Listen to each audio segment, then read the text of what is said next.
Вот этим графитовой щеткой эмощ машина пылесос да модик бытовой техника. Но джир мукадыс аджина ныла применение да щетан виль олан. Пожва уналататься машиностроительный заводен, страна он медоджа пароходен, да кужишкия мортезен, кычеман ило Алексей Панфилов. Находка была, можно сказать, необычная. Когда мы ездили в Пермь и ходили на металлорынок, и перед входом в ним была такая здоровенная лужа, и посередине лужи стояла доска.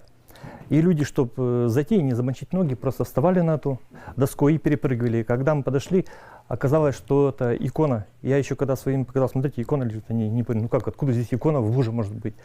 А потом, когда из лужи вытащил, то на самом деле оказалось, это Федоровская Богоматерь. И то, что шпонов уже не было, икона треснула. Ну, сколько она у меня пролежала, высушила его, и сейчас она вот лежит у нас в экспонате. Вот икона, и видно, что сколы-то вот они. А икона очень хорошо проявилась. Если смотреть по рисунку, то нарисована она больше 100 лет назад была. Расскажите, пожалуйста, как вы пришли к этому творчеству, как рисовать картины?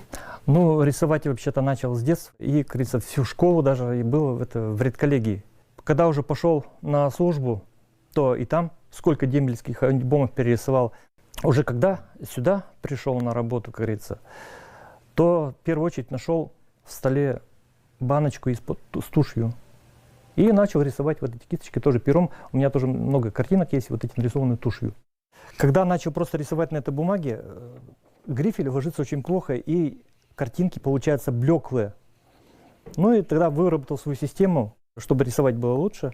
Когда сдираешь один слой, вот эти, допустим, сначала наносишь фон, сдираешь слой и снова нарисовать, как говорится, находишь, и уже фон получается более темный. А картинки, почему такие появляются? Проявляется образ перед глазами, его быстро-быстро-быстро нарисуешь. И вот когда даже начинаешь рисовать небо, то уже чувствуешь вот это, допустим, горы рисуешь, прямо слышишь, как ветер шумит. Или вот море рисуешь, так уже, как говорится, и чувствуешь вот это море. Это рисунок рисуется сам. Ты просто добавляешь вот эти контуры. И поэтому, можно сказать, картинки получаются живые. Потому что они сами себя, сказать, создают. Тут вот у вас, например, море. Да, вот, да, морская тематика, говорится, да. Тематика. Вот тут храм в небесах находится, вот эти, говорится. Это Варуна, это бог воды, индийский бог воды, говорится, здесь нарисованный. А здесь просто вот утренний рыбак сидит на лодочке, и вот на фоне, говорится, вот эти восходящего солнца. Вот водопад. А тут вот просто утренний, говорится, вот чайка. И просто этот пень, как говорится, затопленный, вот из воды торчит. И вот получается такая картинка. Ну, если так посмотреть, то каждая картина, философский взгляд. Мне еще, как говорится, когда они выставлены все в интернете, эти картины, говорят, что у тебя чисто проследуется какое-то вот эти одиночество, вселенское какое-то. Ну, я не знаю, я так вижу, поэтому так и рисую. И что интересно, каждая картинка сама находит своего хозяина. Вот вроде бы картинка стоит невзрачная туда-сюда, а человек приходит, и ему нравится именно вот эта картина. Вот даже вроде на ее внимание обращаешь. Видимо, на самом деле, каждый видит свое и то, что ему, как говорится, ближе. Ну, а сейчас эти картинки стал отпускать, потому что накопилось очень много, более 500 штук. И вот когда, допустим, приезжают эти туристы, я им показываю этот мастер-класс, как рисовать, и многие вот тоже выбирают себе, как говорится, картинку это на память. Мне, как говорится, не жалко, пожалуйста, как говорится, забирают. Находишь, просто наносишь слой.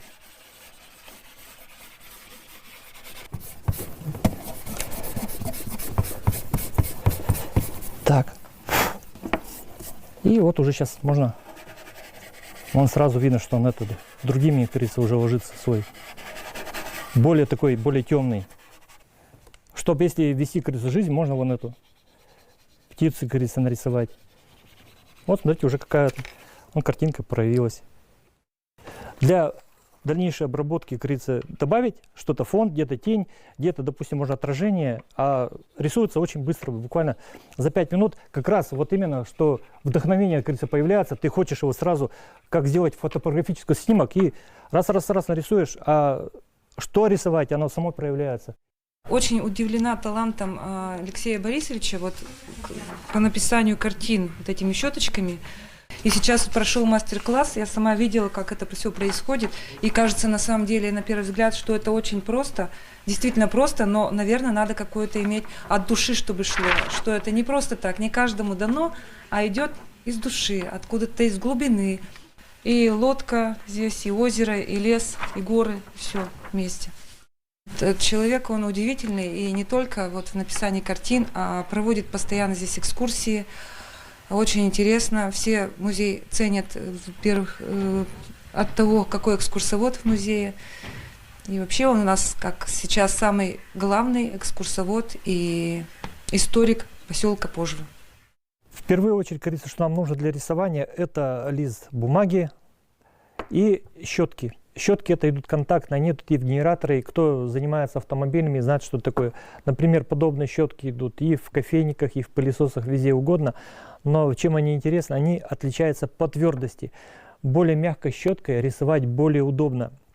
А если нарисовать более тонкие линии, то, конечно, рисовать более жесткой щеткой. Для рисования нам нужно еще разные резинки. Жесткие резинки нужны для снятия слоя и для задирания листа, чтобы лист был не гладкий, а воршистый. Потому что если лист гладкий, рисунок ложится блекло и плохо. А чтобы более углубленная тона, нам нужно лист задрать. А более мягкие резинки — это снимать вот эту окантовку, допустим, и выводить более такие тонкие вот эти белесные тела, допустим, те же самые вот облака или еще там отражения. И вот сейчас просто покажу, как вот это делается. В первую очередь наносим общий слой. Вот, и я, как говорил, его нам надо потом будет содрать, чтобы... А почему наносили? Потому что, чтобы видно было, где мы уже нанесли, а где еще не нанесли вот этот слой.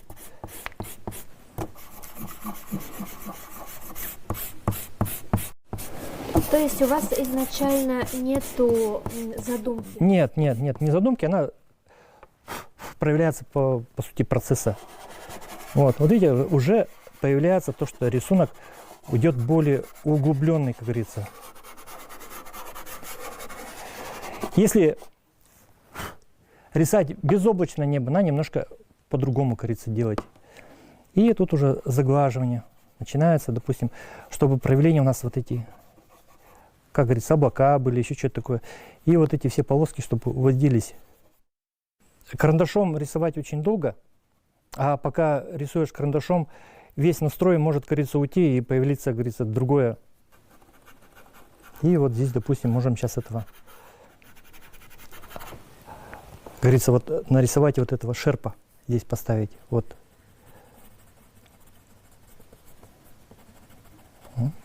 Еще одного сидячего, как говорится, вот этих убивака с этими свечами. Ну, картинка у нас, пожалуйста, появилась. Потом только, я говорю, вот этой резинкой убираешь вот эти все лишние полоски.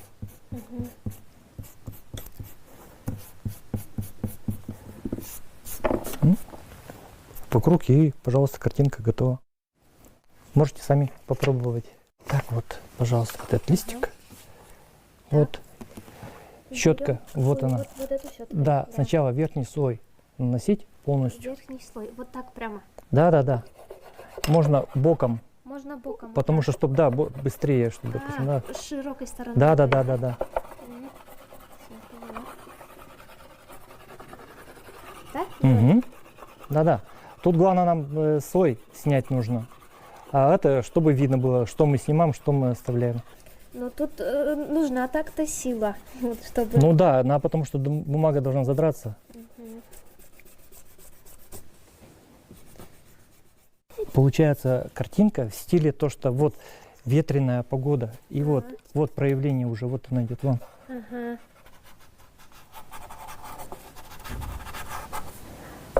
Ну, тут можно воду, как говорится, сделать. Угу. Ну, тут доработать, потом это более мелкие такие вот детали нанести. А так вон уже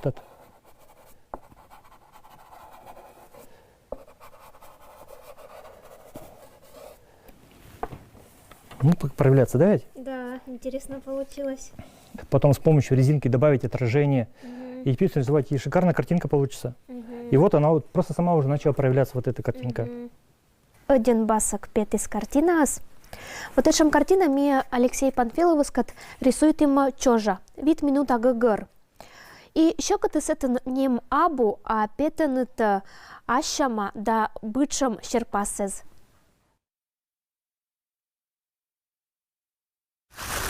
Бай-бай, тачор, суконданлы!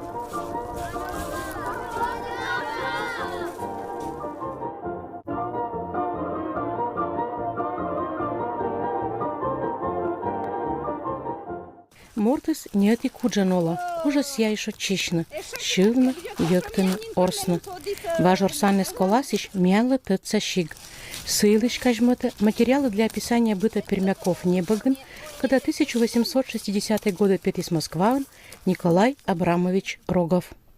Ты щакада, вежалуннез, да шутищан коста, рыттезан орсаны щиган. Акшен ытерын, муа мыртыны бейт, когда конецын карталам гез. Бейт гагыра стычаны дас вид гозмымда ваш бырым нинкыммез. Орсищес коласищ ыти клоу купецын.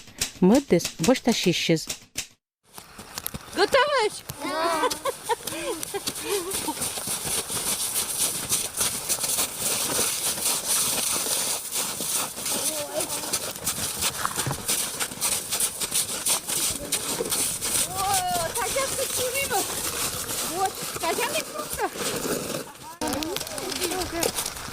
Вот.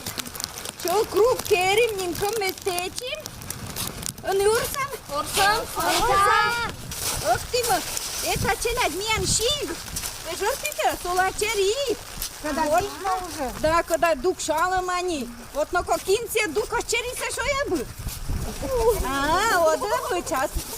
Видишь, там, ким на кокура шойна-то, ким уже купец ална-то. Ким уже купец наслана.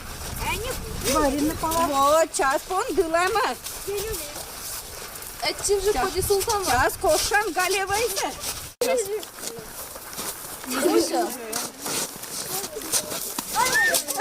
Все, тенут локтис.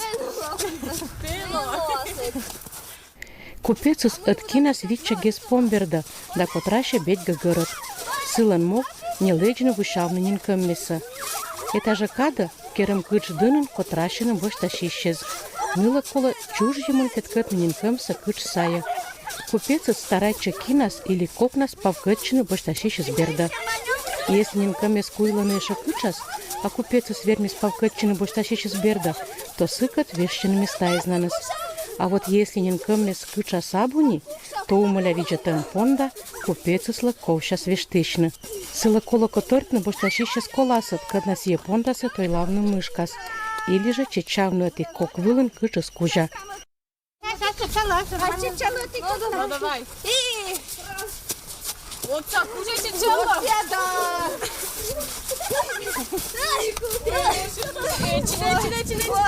Вот. Все,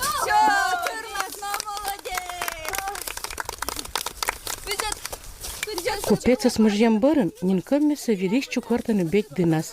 И сия же купецус дожирайты не сетчедж, кычучос палкытчы бошташищас коласиш кинка берда. Кыркышакада щигна сорслыса и пыри щотир, и нельки стариккез. Катя была уша, Катя была. Вот, отдям, что Катя была уша.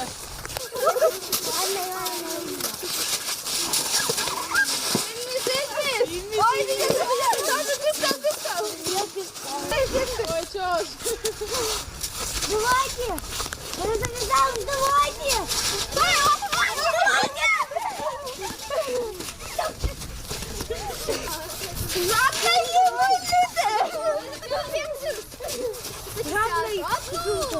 Мы дука чериса, геть жадничайте. Ми нам вообще, а чим що не помню? Дука чериса, що я чисто. Що не на? Що я дука чериса? Ну і понда. Іди локшет. Влада.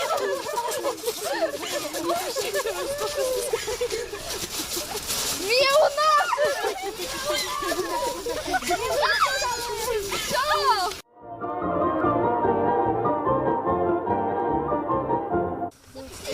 Ти куим!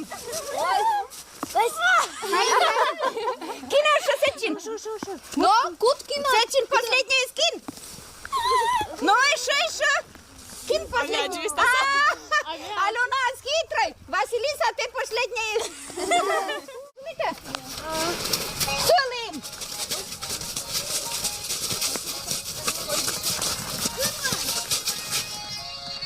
Это Орсаны Сидж. Челядь котращану отерен. Николас ишет и города. Кынмы. Буданны султана. Быть-то чоржана. Галитиш виджета кинваржет час. Кажала сетчамса. Си Орсан шиспета. Сыбырын велич город Орсишес. Сыв. И челядис котращану оджлань. Орсны туя сетчач, кычочон мыч, или же кычоч буденнес оспет орсамшис. Котрашны туя музыка улта.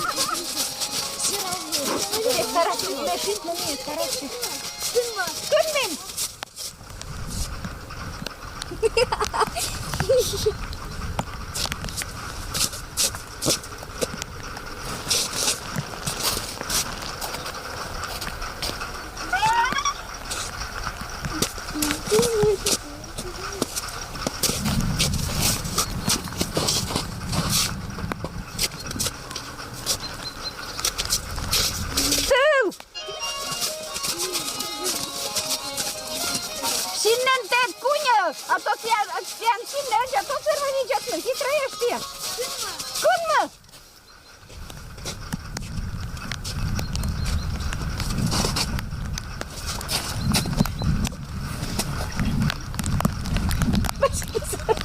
Василиса, то сирала. Я что я сирала. Чё? То Галева исла от меня, Влада. Сыл.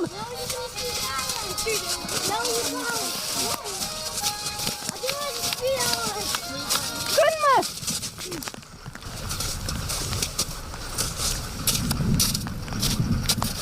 Mâine viște la teană. Fiți la teană să mă ajută. Сералы. На мâine, сералы. Видите, сералани. Он были.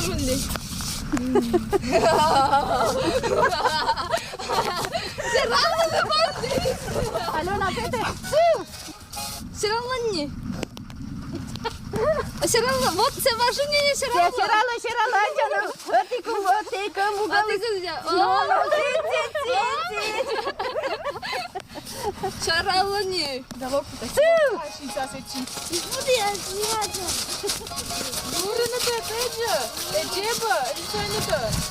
Кунма.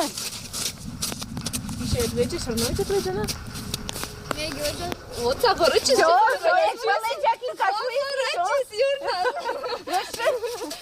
Сыл.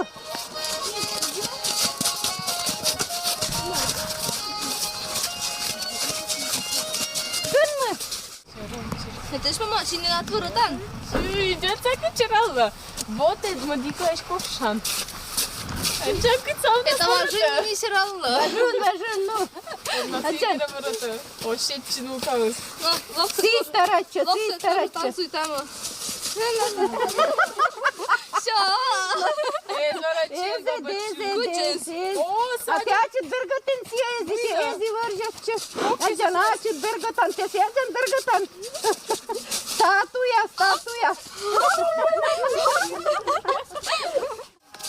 Соня, тебе чин. Давай. Не держи. Кынмы. Кунмы. Вот сейчас совсем кунман, Соня. Вот то, что дуржук суала, не совсем кунман. Серемче не лучше, серемче. Серемче не. Сераланы. Азбу проиграй. Да шутишь? Ой, ты что, наш пять.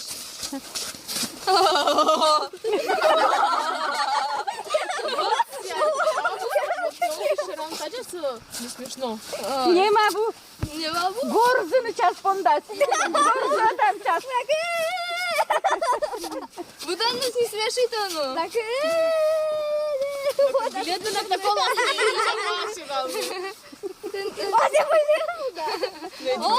О, номер кола Победитель Пепис. Вот таким мне вернись.